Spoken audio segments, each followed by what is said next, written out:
அனைவருக்கும் வணக்கம். அழகும் ஆரோக்கியங்கிற தலைப்பில் உங்கள் வீட்டு மகாலட்சுமி உங்களோட பகிர்ந்துக்க வந்திருக்கேன்.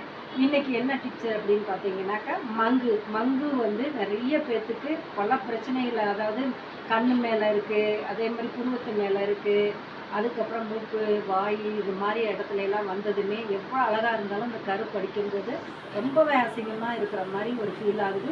அவ்வளோ சீக்கிரம் போகிறதும் கிடையாது. இதுக்கு பல பிரச்சனைகள் தான் காரணம். என்ன காரணம் அப்படின்னாக்கா, இந்த உங்களுக்கு சன் டர்னால் ஆகுங்கிறது நிறைய பேருக்கு தெரிஞ்சிருக்கும். அதே மாதிரி பெண்களுக்குரிய கர்ப்பப்பை பிரச்சனைனாலையும் இந்த மங்கு ஏற்படுறதுக்கு நிறைய வாய்ப்பு இருக்குது. அதே மாதிரி ஒவ்வாமை ஏற்படுறதுன்னா உங்களுக்கு டை போடுறதுனாலையும் இந்த மங்குகள் வரும். அதே மாதிரி சன்பர்னால உங்களுக்கு மங்கு வரும். நம்ம வெளியில் போகிறோம், எதனால் நம்ம சன்ஸ்க்ரீன் அப்ளை பண்ணிவிட்டு இப்படிலாம் போகிறதில்ல, கேர் எடுக்கிறதில்ல, இதுவும் ஒரு காரணம். அதே மாதிரி ஏதாவது க்ரீம் அலர்ஜினால கூட, ஏதாவது ஃபேர்னஸ்க்காக போடுற க்ரீம் இந்த மாதிரி அலர்ஜினால கூட இந்த மங்கு இருக்கிறது. இன்றைக்கி அதுக்கு ஒரு சொல்யூஷன் நான் வந்து வீட்டிலேருந்து நீங்கள் என்ன செய்யலாம்னு சொல்கிறேன். கொட்டை பாக்குறது ஒரு 10 பாக்கு அளவுக்கு எடுத்துக்கோங்க. ஒரு 5 கிராம் அளவுக்கு குங்குமப்பூ எடுத்துக்கோங்க.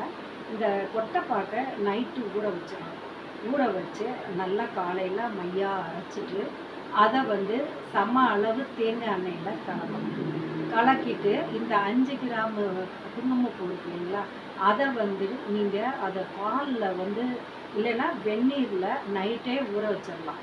அது மெதுவாக கரையும் போது இது ரெண்டும் ஈக்குவலாக மிக்ஸ் பண்ணிவிட்டு வெயிலில் வச்சிடலாம்.